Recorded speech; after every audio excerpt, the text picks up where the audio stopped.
The atmosphere hanging over the cobblestones of Weatherfield had never felt quite as suffocating as it did during the week leading up to the shocking revelation of Theo Silverton's demise, a moment that had been meticulously teased for months in a series of haunting flash-forwards that left the audience in a state of perpetual dread. The air was thick with the scent of cheap rain and industrial smoke, a classic Coronation Street backdrop that felt suddenly more sinister as the sun began to set on the most anticipated wedding of the year between DS Lisa Swain and Carla. While the union of two of the street's most formidable women should have been a cause for pure celebration, the shadow of Theo Silverton loomed large, a man whose presence in Weatherfield had been nothing short of a psychological plague since he first slithered onto the scene with a veneer of charm that masked a truly monstrous core. Theo was not just a villain in the traditional sense. He was a manipulator who had systematically dismantled the lives of those around him, most notably Todd Grimshaw,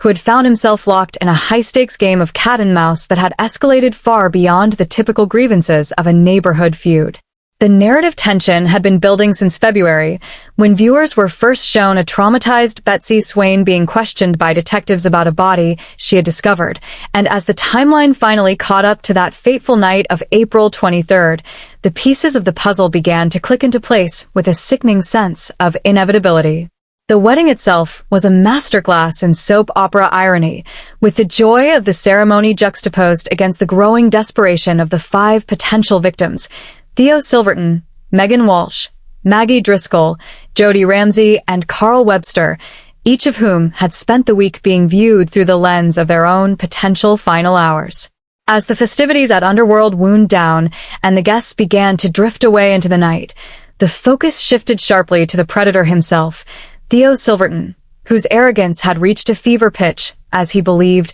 he was untouchable despite the growing list of enemies who wanted him gone. Todd Grimshaw's involvement in the lead-up to the death was particularly poignant, as he had spent months trying to outmaneuver Theo only to find himself pushed to the absolute brink of his morality, leaving the audience to wonder if the man who had survived so much would finally cross the ultimate line. The episode peeled back the layers of Theo's final moments, showing him wandering the familiar alleys and ginnels of the street, his face a mask of smug satisfaction even as the walls were closing in on him from every direction, with Summer Spellman's terrifying encounter with him serving as the final proof that he was a man who could not be allowed to continue his reign of terror. When the scream finally rang out, it wasn't the sound of a struggle or a fight, but the pure, unadulterated horror of Betsy Swain stumbling upon the physical manifestation of Weatherfield's collective nightmare lying lifeless on the cold ground. The reveal that it was indeed Theo Silverton who had met a grisly end was met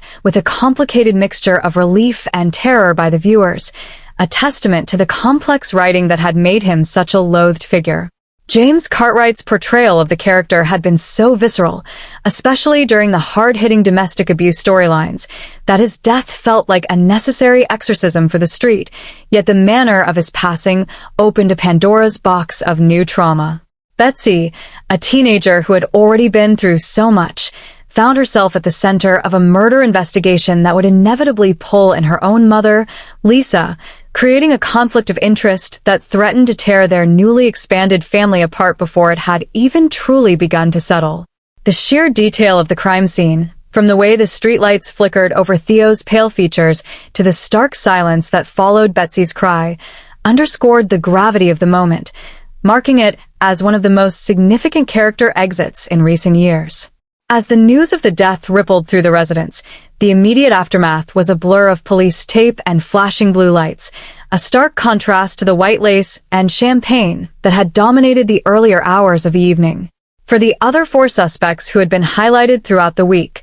the mysterious Jody Ramsey with her dodgy connections, the vengeful Megan Walsh, the secret-laden Maggie Driscoll, and the volatile Carl Webster, the death of Theo was not an end to their problems, but the beginning of a fresh hell as DC Kit Green began his relentless pursuit of the truth. Every character had a motive, and every motive was steeped in a history of pain that Theo had inflicted, making the Whodunnit one of the most complex in the show's history because, in the eyes of many residents, whoever killed him had done the neighborhood a favor. The psychological weight of the episode was heavy, focusing not just on the physical act of the murder, but on the corrosive effect Theo had on the souls of the people he touched, from Billy's tragic end to the quiet desperation of those still standing. The chapter of Theo Silverton's life was closed with a finality that felt like a heavy stone being dropped into a deep well, the ripples of which were only just starting to reach the shore, leaving a community fractured and a police force desperate to find a killer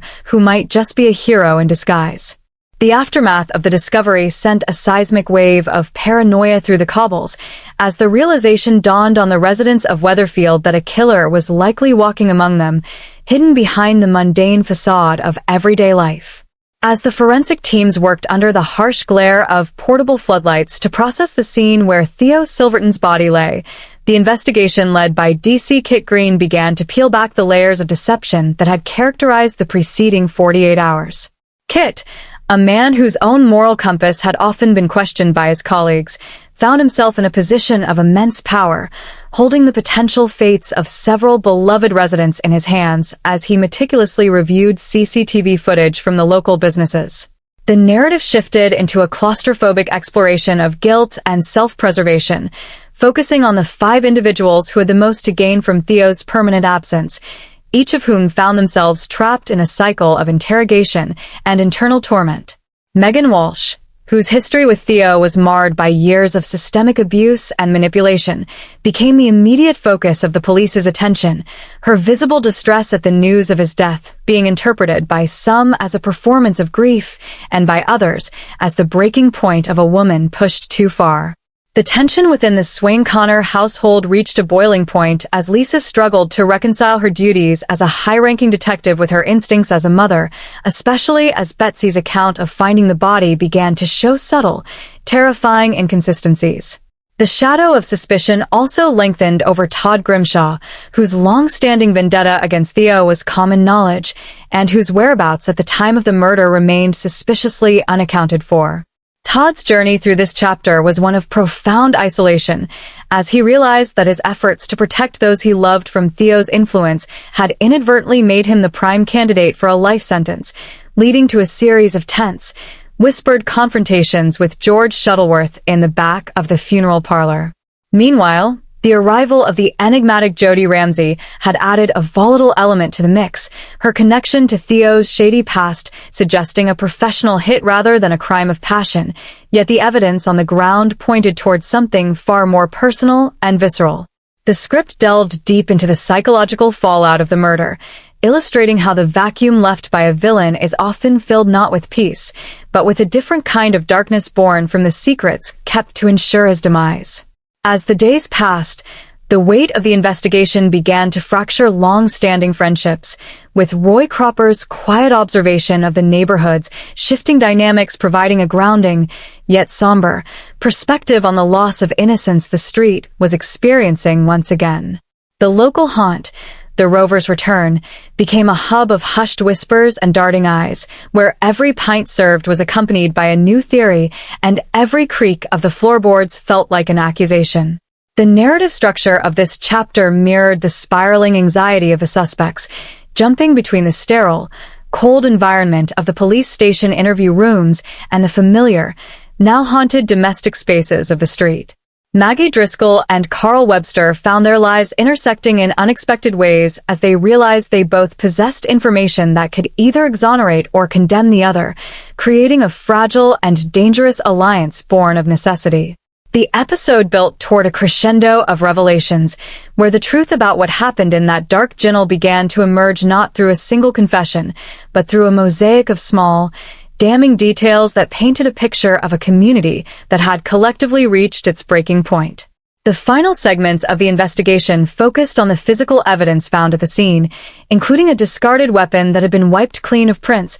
but carried the chemical residue of a very specific industrial cleaner used at Underworld. This discovery turned the spotlight back toward Carla Connor, whose marriage to Lisa was now under the ultimate strain as the professional and personal lives of the couple collided in a spectacular, heartbreaking fashion. The script captured the raw, unpolished emotion of a woman who had fought so hard for her happiness only to see it threatened by the ghost of a man she had despised. As the chapter drew to a close, the focus narrowed onto a single, chilling realization that the death of Theo Silverton was not the climax of the story, but the catalyst for a much larger transformation of Coronation Street. The final frames of the episode didn't offer a clean resolution, but rather a haunting montage of the suspects staring into their own reflections, realizing that while the monster was dead, the parts of themselves they had sacrificed to stop him could never be reclaimed, leaving the audience with a profound understanding that in the world of Weatherfield,